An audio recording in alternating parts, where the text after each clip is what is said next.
Hey friends, I'm the Wayback Wanderer, and I just cleaned out my car, and I've been just collecting all my vintage items in there for the past month, maybe 6 weeks, and haven't taken the time to unload, so I thought it would be best if I did that today, and I thought I would share a few of my favorites with you, so let's go.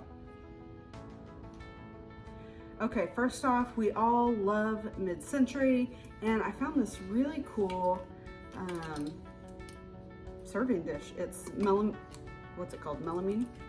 It is Boonton brand. You can see that there. And just, I mean, this is classic mid-century, right? In this gorgeous aqua color. I have not untaped it yet to look at the inside. I want to say it's maybe a divided. Let's look. Oh yeah, it is. It's a divided serving dish. So you could serve in that. Probably keep leftovers in it. I'm not sure how they would have preferred to do that, but anyway, I thought that was pretty cool.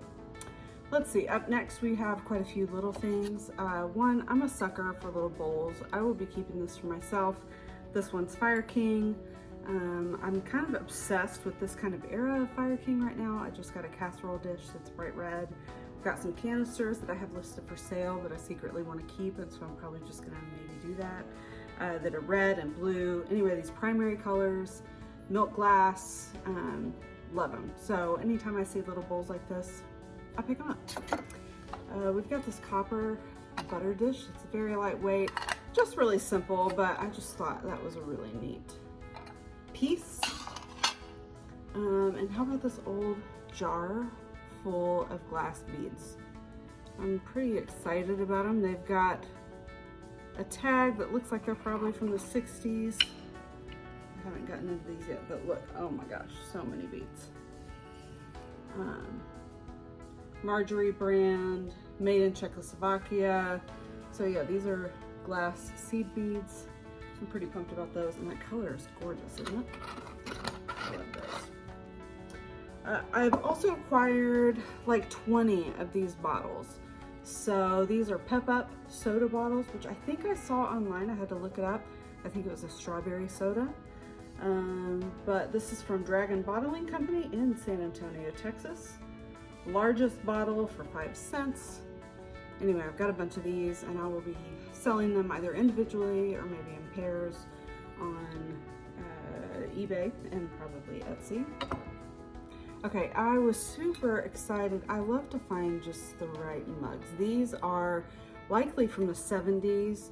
They're made in Japan, but I got a set of 4 of these.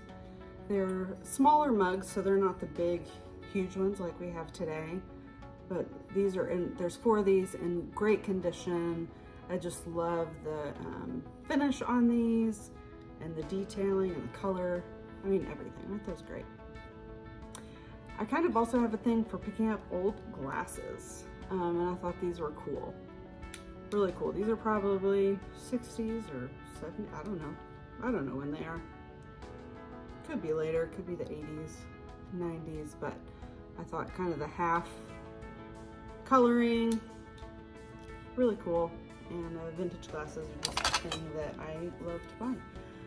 I also got this copper pedestal bowl, which it's not too terribly hard to find brass, but I don't come across copper very much, and I just thought it was a gorgeous color.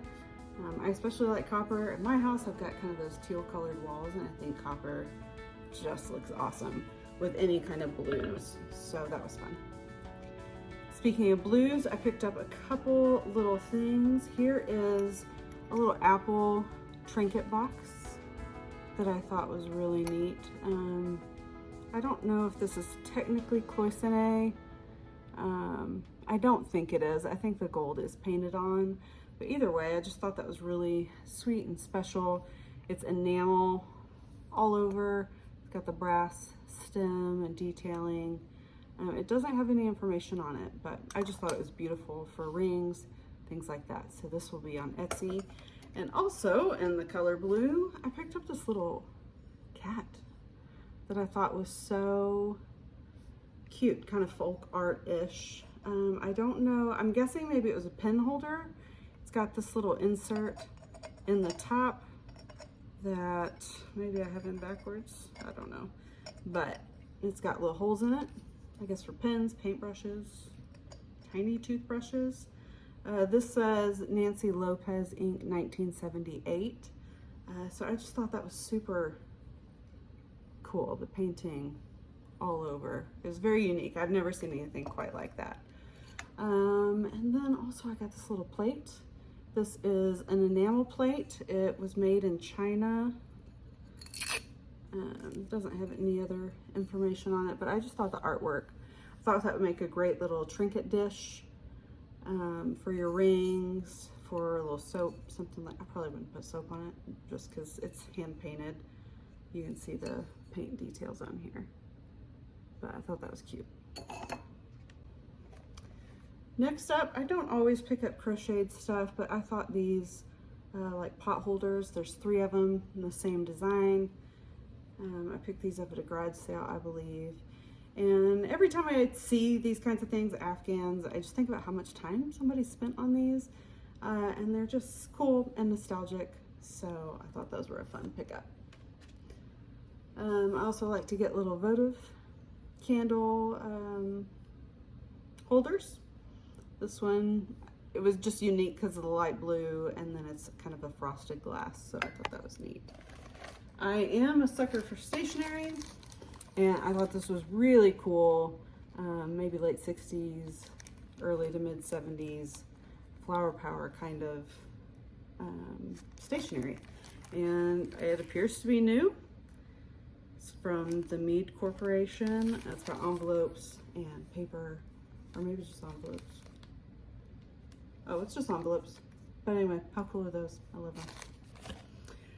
Then I just got a stack. I love, if I find cards from the 60s, 70s, certainly earlier than that, I love to pick them up. They just have a different kind of look about them. Here's some olive green, avocado green probably, envelopes, and just different vintage cards. I have a pretty good stack of these, and I'm gonna get around to listing them someday. I had gotten quite a few little ornaments. I don't know where the other ones went. They probably were rolling around in my trunk, but I'm trying to move my Christmas tree to where it's more vintage inspired. And so this is an ornament I got for myself for my vintage inspired tree. I love birds.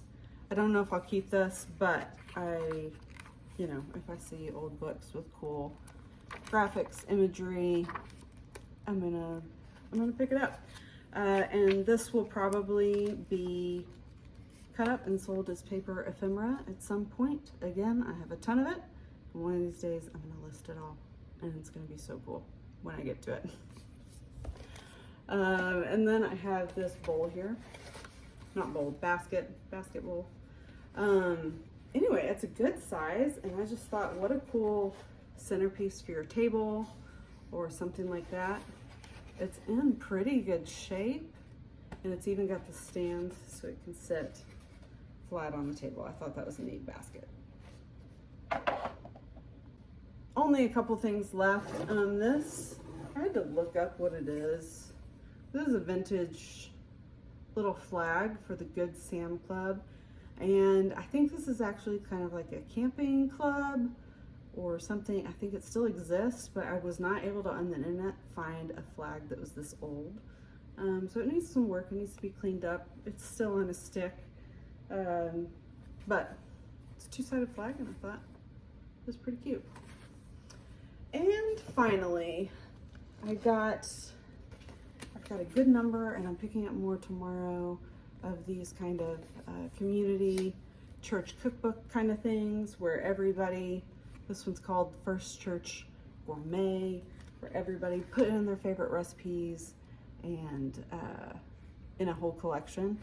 I actually love these because it's like everybody's best recipes, and one of these days my goal is to maybe cook my way through one and try to be intentional about trying these and seeing if they're any good. But I got a huge stack of these. They're really cool, and these typically I put in my eBay store in like lots of 10 as a mystery box of cookbooks, and so you can check that out on my eBay store. And stay tuned. I think there's probably more in my car and I'll be back soon with another video.